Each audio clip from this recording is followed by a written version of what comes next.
We can say definitively that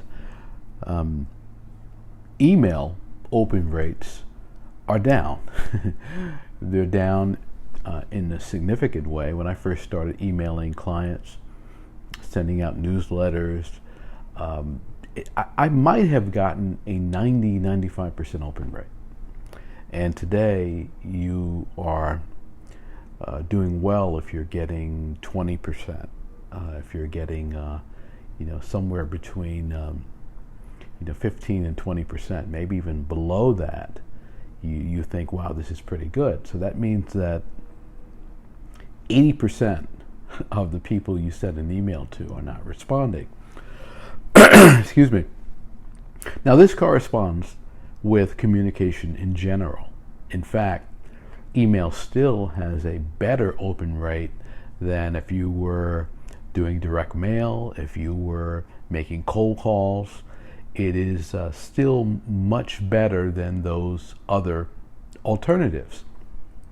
So it might alarm you when people aren't opening your emails. You might think, my goodness, what do I have to do to break through? And this is one of the things that confuses people, because they think they have great numbers. I've got 1,000 people, 2,000 people, 10,000 people, whatever the number is, and a very small percentage are opening, a very small percentage are clicking through, and a minuscule percentage are responding. But this is the nature of marketing. So that's the bad news. Those rates have gone down because there are far more people communicating. There's a lot of content, and your prospects and clients have a lot to choose from every day now. But here's something that I've also noticed that has been fascinating. While the open rates have gone down, tolerance for content, for information, has gone up.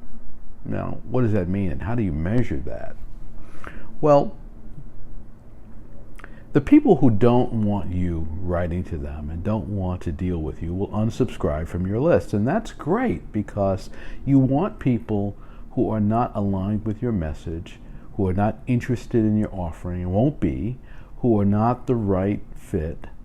You want them off of your list. You don't want to market and waste money to people who are not going to ever do anything with you. And in reality, you want to get rid of those people who don't open as well. But in some markets, and I would say some of the markets that I'm involved in, particularly high-end markets, it could be misleading when someone doesn't open, because it doesn't mean that the person doesn't value what you have to offer. It doesn't mean any of that. It could just simply mean that they think they've got you figured out, or they don't want to turn away from you entirely, but your headline is just not compelling enough to get them to open. Your offer is just not compelling enough, or their need is just not there. They're focused on other things. If you think about high-end markets for a moment, you're dealing with people who are very successful, they're very engaged, they're active, they're traveling, they're running businesses, they have practices, they're doing lots of things. So they're not going to be opening your email the moment you send it. They're going to be looking at those other things that make them successful day to day. And that is a key worth understanding. Because in order to get their attention, you today might have to communicate a lot more. You see, they might like it, they might value it, they might not respond to it, but they haven't unsubscribed from you. They're not ignoring your calls. They're not, well, they might be ignoring your calls, but they're not preventing you. They're not saying, don't call me anymore. So communicating with them more frequently and playing a long-term game might be far more important than what happens in the short term. And if you communicate with them more frequently, you then become part of their daily pattern, their daily activities. Now, this is not a high-end brand, But a company that does this really well, and I talk about this in my Selling the Expensive program, is CVS. CVS, I think, has a very good approach toward how they manage their email marketing, because they email you frequently, often on a daily basis. And their best customers will get offers that are specific to them.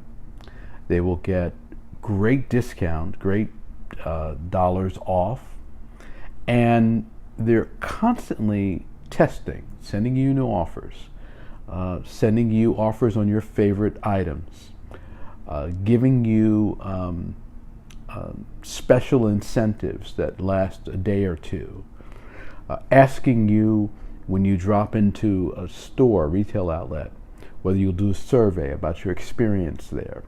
So what they figured out is that frequency really matters. And this is something we've always known in database marketing. But today, understanding recency and frequency is even more important than ever before. The last person that they heard from, the client hears from, is often the person that they feel closest with. So what does that tell you? That it's a long game and frequency matters. Let me give you an example. I went into a shop and I bought a suit. And the salesman was great. Great conversation with him. And he said, look, you know what you want, and I'm just going to be here to give you some guidance on what some of the options are, something that I recommend. And he was just a great guy. And while he was ringing up the suit, he said to me, I'd like to make sure that you get my discounts and get these offers. Often they're unpublished things. I want to be sure you're aware of them. You seem like a guy who really values this kind of thing, and I want you to be aware of it. And so I gave him my email address. Well, maybe a week later, I got an email from him saying, hey, this is his name from whatever store. And he said, we've got something going on next week, and I just want to encourage you to come in. There's some really great deals for you. And I sent a response back, and I said, oh, thanks so much. I'm traveling next week, but I'll see if I can get in there Thursday or Friday. I wasn't able to do that. Well, he proceeded to do the same thing over a period of weeks. Maybe a couple of months he did it. But it was no more than, I would say, 2 months. And then he stopped. Now, here's what's important. Throughout the period that he was emailing me, I had a very positive feeling about him, a very positive feeling about this store. And in my mind, I was thinking, I have to get in there soon. I want to take advantage of this. But I was just involved in so many things. I was speaking, I was traveling, I was working on projects, and I just wasn't able to get in there. But what happened is he gave up. And so now it's been several years later now, probably a couple of years later, and I haven't heard from him. Now, I'm ultimately going to go back and I'm going to follow up and see if he's still there and all that and follow up with him. But what happened there is he lost contact with someone who really valued. Now, he didn't know that because I responded maybe once or twice, but perhaps I didn't respond in a way that made him think that a sale is imminent. And this has happened with other retailers and other high-end retailers. I went in and bought some cologne at a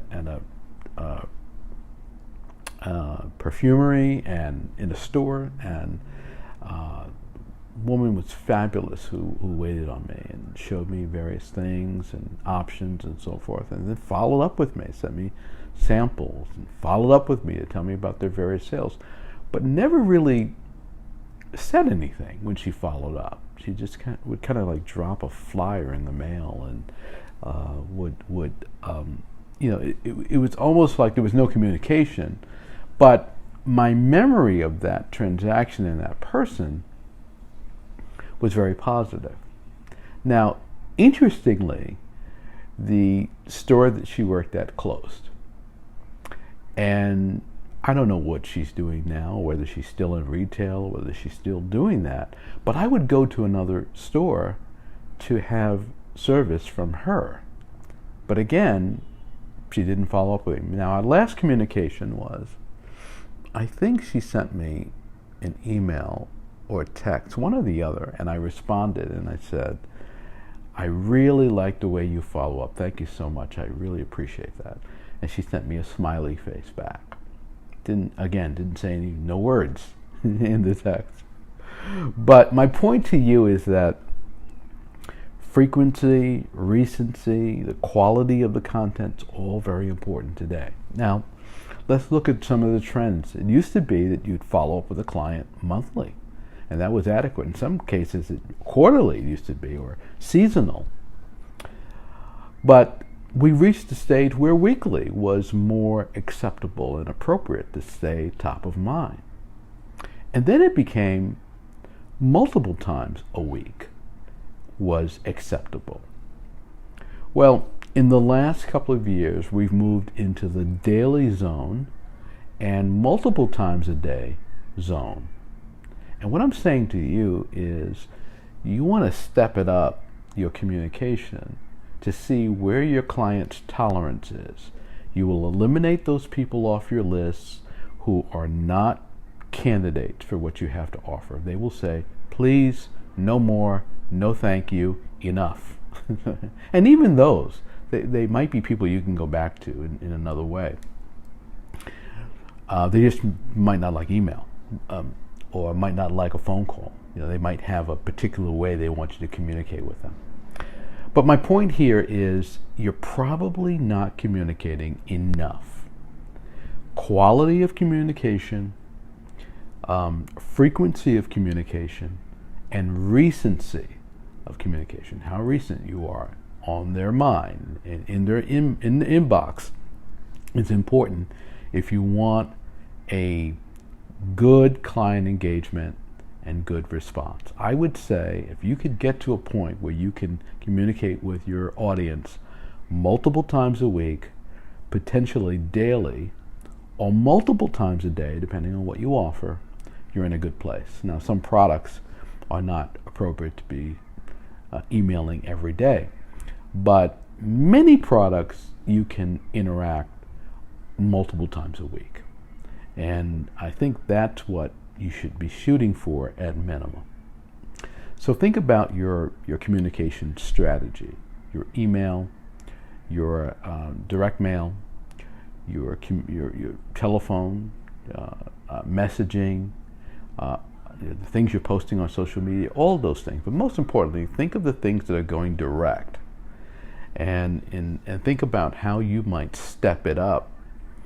Of course, you're not trying to be intrusive, you're trying to be helpful, you're trying to be supportive, you're trying to be encouraging, you're trying to help that client understand that you're there to serve them.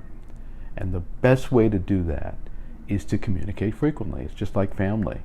If you communicate frequently with family, the feeling is, wow, this person cares about me, this person is interested in what I'm doing. And of course, it's not unusual for family members to communicate multiple times a day or multiple times in a week.